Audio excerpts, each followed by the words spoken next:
ቢያንቋሽሽ ሆኜ ባዘን በለቅሶ ድንግል መጣሁኝ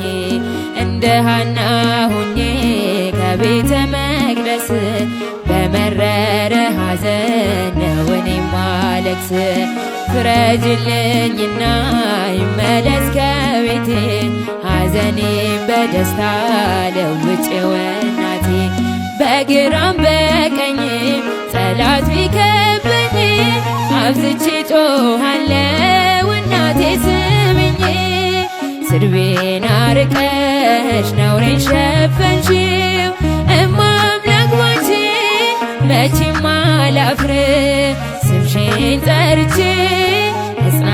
እጽናናለሁኝ ሐዘኔን ባንቺ